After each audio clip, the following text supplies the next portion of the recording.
Bonjour chers amis, chers frères et sœurs qui aiment l'histoire. C'est vrai, j'ai eu à faire une série de vidéos sur la signification des noms des sous-groupes baoulés. Je poursuis. Quelquefois, les noms n'étaient pas précisés dans les titres. Voilà, je mettais 1, 2, 3, etc. Donc souvent, on me pose la question, mes professeurs, pour tel sous-groupe, quelle est la signification? Bon, ça m'oblige à revenir là-dessus. Or, souvent, je ne sais même pas trop, dans ces différents numéros-là, lesquels des sous-groupes j'ai eu à aborder. Voilà. Parce que les sous-groupes baoulés sont nombreux. Alors, peut-être que donc, je vais commencer à faire la distinction en prenant individuellement les unes après les autres. Voilà.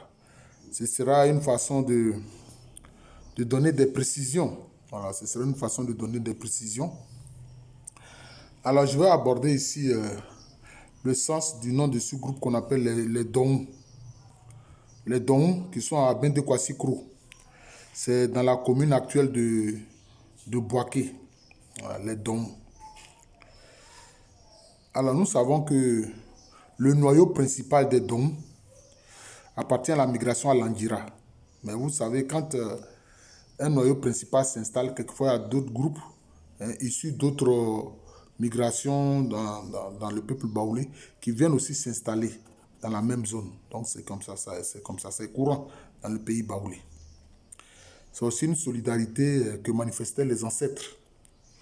Alors les dons de Bendekwa-Sikro. Alors là aussi vous voyez le nom don. Si vous voulez chercher ça dans le baoulé actuel, vous risquez de vous retrouver dans des méandres. Ce ne sera pas facile pour vous. Or, en Tui, c'est facile. Vous voyez, en Tui, c'est facile. Il y a deux termes. Dong, qu'on a regroupé en un seul qui donne le nom de ce sous-groupe baoulé qu'on trouve principalement à Bendekwa-Sikro, village que je connais très bien d'ailleurs. Alors, en fait, c'est Domhou. En Tui, la base de ce nom Dong là, c'est Domhou. Dom, c'est l'armée. Hou, c'est ce qui fait peur. Je répète, Dom, c'est l'armée. Hou, c'est ce qui fait peur. D'ailleurs, vous connaissez ce royaume bron qu'on appelle Doma. Hein? C'est Doma, ça dit que mon armée ne vient pas. C'est ce qu'avait dit le roi Tchiremi Sikafo.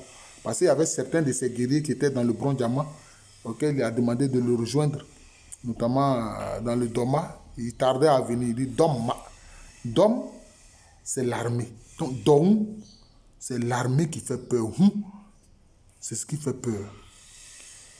Quand en tout on dit Adiani Yehu, c'est-à-dire la chose fait peur. C'est ce qui fait peur. C'est ça. Donc, Dong, ça vient de Domhu, l'armée qui fait peur. L'armée effrayante.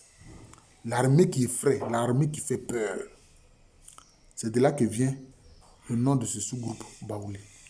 Donc, je reviens sur les différents sous-groupes pour donner les précisions et comme ça, quand les gens vont voir la vidéo, ils n'auront pas à me demander, mais professeur, bon, pour tel sous-groupe, qu'est-ce que vous avez dit, etc. Voilà. Et là, je pense que ces vidéos-là, de précision sur le sens des noms de sous-groupe baoulé ce sera pas long. Voilà. Ces vidéos-là ne seront pas longues. Voilà. Peut-être 4-5 minutes comme celle-ci, cela suffira largement. D'ailleurs, nous les enseignants, nous savons, quand on parle trop à un moment donné, l'auditoire n'écoute plus. Voilà. Je suis le professeur Alou Kwame René, professeur titulaire d'histoire à l'université Félix Houphouët-Boigny, université qui est à Abidjan. C'est à Cocody. C'est dans le quartier de Cocody à Abidjan. C'est en Côte d'Ivoire, un pays situé en Afrique de l'Ouest. Merci encore et bonne journée à tous.